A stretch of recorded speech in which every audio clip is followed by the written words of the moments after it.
প্রিয় শিক্ষার্থীরা, আজ আমি তোমাদের সামনে এইচএস সেকেন্ড ইয়ারের পাঠ্যক্রমে রয়েছে একটা প্রবন্ধ, 15 আনা প্রবন্ধ, যেটা রবীন্দ্রনাথ লিখেছেন। সেই প্রবন্ধটা নিয়ে একটু আলোচনা করব। আশা করি তোমরা সেটা শুনবে এবং তোমাদের অবশ্যই উপকারে আসবে। রবীন্দ্রনাথ এই প্রবন্ধের মধ্য দিয়ে আমাদের সমাজকে দুটা শ্রেণীতে বিভক্ত করেছেন। একটা হলো 15 আনা এবং একটা হলো 1 আনা। 16 আনার যে সমাজটা রয়েছে, সেই 16 আনার সমাজটাকে রবীন্দ্রনাথ দুটো ভাগে বিভক্ত করেছেন, 15 আনা এবং 1 আনা। 1 আনা হলো তারা যারা সমাজে অনেক উপরে রয়েছে, যাদের যাদের প্রতিপত্তি সাহিত্যের জগতেই বলুন আর সমাজে সামাজিক ক্ষেত্রেই বলুন, রাজনীতিক ক্ষেত্রেই বলুন, সাধারণ মানুষ থেকে অনেকটা উপরে, তারা হলো 1 আনা। আর আমরা যারা অগণিত সাধারণ মানুষ, কমন পিপুল, যেটা আম জনতা, আমরা হলাম 15 আনা। আমরা রবীন্দ্রনাথকে অবশ্যই 1 আনার মধ্যে ধরব, কিন্তু 1 আনার মধ্যে থেকেও রবীন্দ্রনাথ 15 আনারই জয়গান করেছেন। প্রাবন্ধিক বলেছেন যে 15 আনার জন্যই সমাজ 1 আনাকে মূল্যায়ন করতে পারছে। 1 আনা সমাজে যে প্রতিপত্তি দেখাচ্ছে বা সমাজে তারা যেভাবে প্রতিষ্ঠিত, সেটা শুধুমাত্র 15 আনার জন্যই। রবীন্দ্রনাথ বিভিন্ন উদাহরণের মধ্য দিয়ে সেটা বুঝিয়ে দিয়েছেন যে কিভাবে সমাজে 15 আনা মানুষের জয় নিশ্চিত হয়েছে। অর্থাৎ 15 আনা মানুষ ছাড়া এই সংসার কোনো অবস্থায় টিকে থাকে না। বিভিন্ন উদাহরণের মধ্য দিয়ে লেখক সেটা আলোচনা করেছেন। রবীন্দ্রনাথ একটা জায়গায় বলেছেন যে আম গাছের সব মুকুল আম হওয়ার আগেই অনেকটা ঝরে যায়, সামান্য মুকুল টিকে থাকে যেটা থেকে আম ধরে, এবং অধিকাংশ মুকুলই ফল ধরার আগেই ঝরে যায়।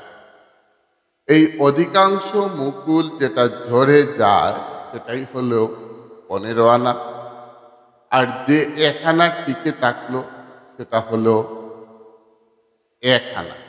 যে মুকুলটা টিকলো, যে মুকুলটা ফল ধরলো, সেটা হলো 1 আনা। অর্থাৎ অধিকাংশ মুকুল ঝরে যাচ্ছে বলেই এটা আম গাছে আম ধরতে পারছে। কারণ সব মুকুলগুলো যদি আম গাছের মধ্যে রয়ে যেত, ঝরে না যেত, তাহলে সবগুলো মুকুলে যদি আম ধরত, তবে সেই আমের ওজনে সেই গাছটা ঝরে পড়ত। অর্থাৎ স্রষ্টা এই পৃথিবীটাকে যেভাবেই সাজিয়েছেন, সেভাবেই সুন্দরের জন্য এবং মঙ্গলের জন্য সাজিয়েছেন। কারণ মুকুলগুলো না ঝরে যদি সব মুকুল টিকে থাকত এবং সব মুকুলের দ্বারাই ফল ধরত, তাহলে ফলের ওজনে গাছ ভেঙে যেত, আমরা আর পরবর্তীতে কোনো গাছ পেতাম না। অর্থাৎ পৃথিবীটা যেভাবেই সুন্দর বাসযোগ্য করার প্রয়োজন, স্রষ্টা সেটা ভালোভাবেই বুঝেন এবং সেটা বুঝেই তিনি এই পৃথিবীটাকে সৃষ্টি করেছেন। গাছের একখানা মুকুলের মতো বা যে ফলগুলো ধরেছে এগুলোর মতো সমাজে একখানারাই প্রতিপত্তি দেখায়, তাদের সার্থকতা দেখায়, তাদের প্রতিষ্ঠার জন্য তারা বাবা পায় সমাজে। কিন্তু অধিকাংশ মানুষই রয়েছে যারা আম গাছের অধিকাংশ মুকুল যেভাবে কাজে আসে না, সেই অধিকাংশ মানুষই সেভাবেই কাজে আসছেন না। কিন্তু কাজে না আসলে কোনো বাধা নেই, কারণ তারাই সমাজকে টিকে রেখেছে, তারাই সমাজকে বাঁচিয়ে রেখেছে। আরেকটা জায়গায় রবীন্দ্রনাথ বলেছেন, আমাদের সমাজে দান খুব উপকারী, কিন্তু গাছ তেমন উপকারে আসবে। দান আমাদের খুব প্রয়োজন। এরপরে রবীন্দ্রনাথ বলছেন, কিন্তু দেখবে তুমি দান থেকে গাছগুলো তুলে দেওয়া হয়। এ সমাজে দানের খুব প্রয়োজন রয়েছে, কিন্তু যেটার প্রয়োজন রয়েছে সেটার সংখ্যা কম। গাছের প্রয়োজন নেই, তবু গাছের সংখ্যা বেশি। এখন রবীন্দ্রনাথ বলছেন, এখন আমরা যদি বলি সেটা ঠিক উল্টো হয়ে যায়, আমাদের দানের প্রয়োজন রয়েছে, গাছের প্রয়োজন নেই, অতএব সর্বত্র দানের গাছ থাকার প্রয়োজন। তখন কি অসুবিধাটা সৃষ্টি হবে? রাস্তা ঘাটে যে জায়গায় চলবে সেই জায়গায় যদি প্রয়োজনীয় গাছগুলো অর্থাৎ ধানের গাছটা যদি থাকে, তাদের রাস্তাঘাটে চলাফেরা করতে আমরা অনেকটা অসুবিধার সম্মুখীন হতে পারি। তাই স্রষ্টা কি করেছেন? ঈশ্বর যখন এই সমাজ সৃষ্টি করেছেন, তখন তিনি যে জিনিসটার প্রয়োজন সেটা কম রেখেছেন, আর যেটা সমাজ বলছে আগাছা প্রয়োজন নেই সেটাকে বেশি রেখেছেন। কিন্তু যে জিনিসটা আমরা প্রয়োজন বলছি না, যে গাছটাকে বলছি আমাদের প্রয়োজন নেই, সেই গাছটি তার বুকমণ্ডল দিয়ে, তার শরীর দিয়ে, তার সব কিছু দিয়ে আমাদেরকে ধুলো মাটির থেকে, ধুলো বালির থেকে আমাদেরকে রক্ষা করছে। কারণ গাছ যদি না থাকতো, যেটাকে আমরা সমাজ অপ্রয়োজনীয় বলছি, যেটাকে আমরা আগাছা বলছি, সেটা যদি না থাকতো তাহলে ধুলো বালিয়ে আমাদের টিকে থাকা মুশকিল হয়ে যেত। এই জন্যই স্রষ্টা যখন সৃষ্টি করেছেন, তখন এইভাবেই পৃথিবীটাকে সৃষ্টি করেছেন। অপ্রয়োজনীয় জিনিসটাকেও বেশি রেখেছেন, কিন্তু এই অপ্রয়োজনের মধ্যেই, অপ্রয়োজনীয় বস্তুর মধ্যেই প্রয়োজনীয়তা রয়েছে। আরো অনেকটা উদাহরণ লেখক দেখেছেন, বলেছেন বাতাসে কার্বন ডাই অক্সাইডের সংখ্যা অনেকটা বেশি, অক্সিজেনের সংখ্যা কম। নাইট্রোজেনের সংখ্যা বেশি, অক্সিজেনের সংখ্যা কম। এখন যদি আমরা সবসময় অক্সিজেন গ্রহণ করি, নাইট্রোজেন গ্রহণ করি না, তাহলে অক্সিজেন যেটা গ্রহণ করি সেটার সংখ্যা যদি বেশি হয়ে যায়, তাহলে অবস্থাটা কি দাঁড়াবে?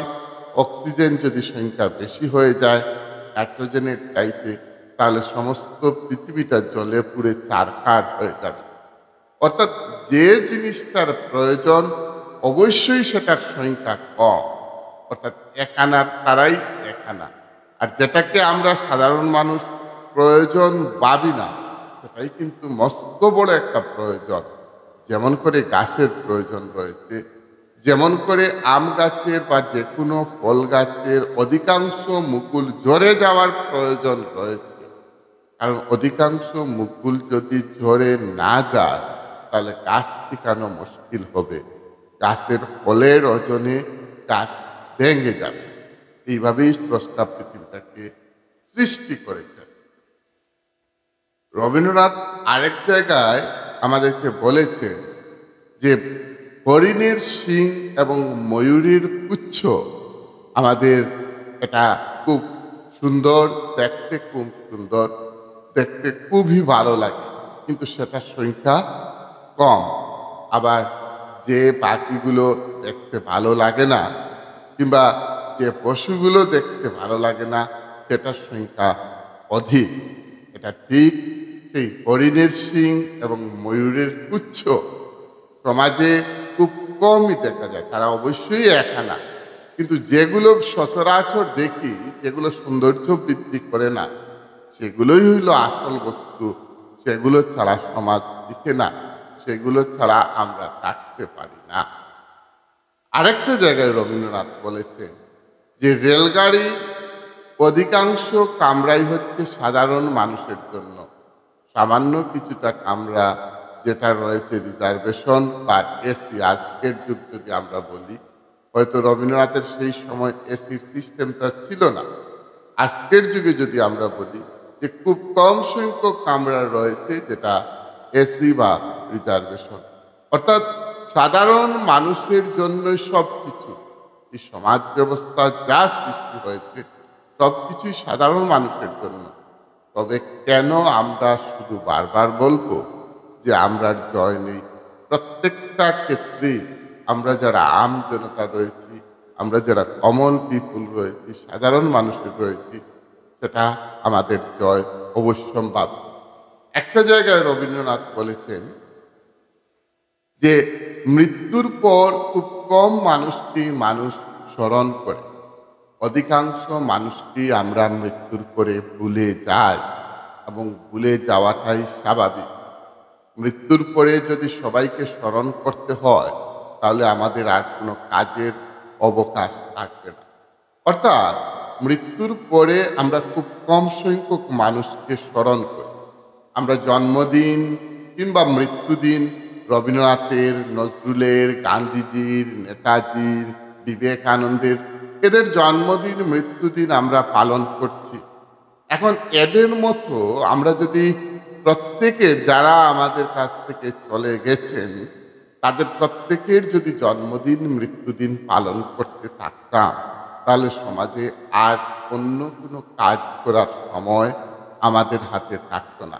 এই স্রষ্টা এই পৃথিবীটাকে যেভাবে সৃষ্টি করেছেন সবই মানুষের কল্যাণের জন্য।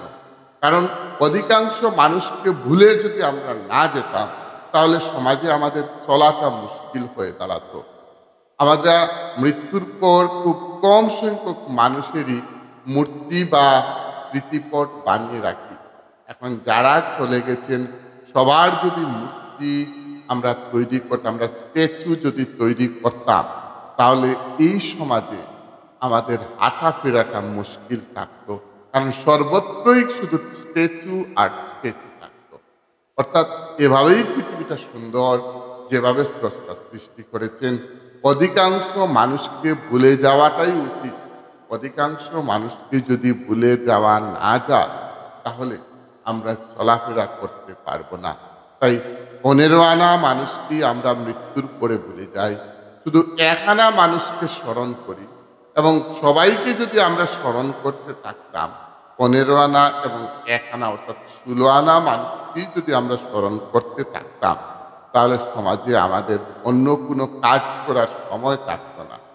এই 16 আনা মানুষেরই যদি তাদের স্মৃতির উদ্দেশ্যে আমরা যদি স্ট্যাচু নির্মাণ করতে থাকতাম তাহলে আমাদের চলাফেরার আর কোনো রাস্তা থাকতো না। এই কারণেই পৃথিবীটা বাসযোগ্যের স্থান হয়েছে, কারণ আমরা মৃত্যুর পরে অধিকাংশ মানুষকে ভুলে যেতে পারি বলেই এই পৃথিবীটা বাসযোগ্য হওয়ার একটা হয়েছে, স্থান হয়েছে।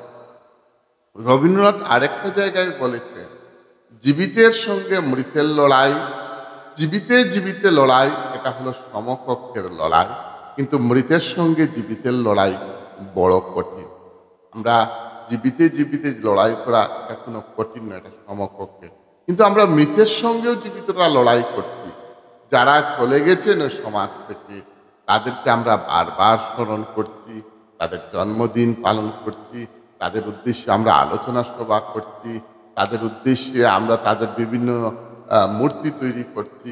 অর্থাৎ তারা আমাদের সংসার ছেড়ে গিয়েও আমাদেরকে ছাড়ছেন না, অর্থাৎ তারা চলে গিয়েও আমাদের সাথে লড়াই করছেন এবং তারা সেখানে টিকে থাকছেন। অর্থাৎ তাদেরকে এই সমাজ কোনো অবস্থায় ভুলতে পারছে না। এভাবে বিভিন্ন উদাহরণের মধ্য দিয়ে রবীন্দ্রনাথ এই প্রবন্ধটাকে দেখিয়েছেন আমরা যারা ব্যর্থ বলছি যে সমাজটাকে, সমাজের সাধারণ মানুষ যারা আম জনতা যাদেরকে আমরা ব্যর্থ বলছি তাদেরই জয় হচ্ছে। নদীর রবীন্দ্রনাথ আরেকটি জায়গায় বলছেন যে নদীর অধিকাংশ জল চলে যায়, অধিকাংশ জলই শুধু প্রবাহ রক্ষা করতে সে চলে যায়, সামান্য জল নদীর থেকে এনে আমরা স্নানে বা পানাহারে আমরা ব্যবহার করি, আর অধিকাংশ জলই চলে যাচ্ছে।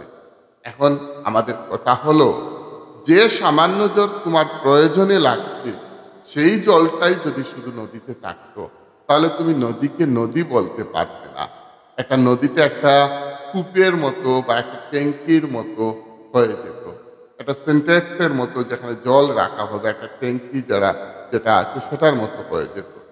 অর্থাৎ কি আমরা বুঝাতে চাইছেন রবীন্দ্রনাথ, যে অধিকাংশ জল আমাদের কাজে লাগছে না, চলে যাচ্ছে, সেই অধিকাংশ জলই হলো 15 আনা, এবং তারা আছে বলেই নদী নদী হিসাবে স্বীকৃতি পাচ্ছে, নদীর প্রবাহ রক্ষা হচ্ছে। আর সামান্য যে জল আমরা তুলে এনে আমাদের স্নানে বা পানাহারে লাগাচ্ছি সেটা হলো 1 আনা, কিন্তু অসামান্য যে জলগুলো তুলে যাচ্ছে, যেগুলো চলে যাচ্ছে, সেগুলো হলো আসল। কারণ সেগুলো যদি না থাকতো তাহলে আমরা কখনো নদীকে নদী বলতে পারতাম না। যে জলগুলো আমাদের প্রয়োজনে আসছে না সেগুলো আছে বলেই নদী তার প্রবাহ রক্ষা করতে পারছে।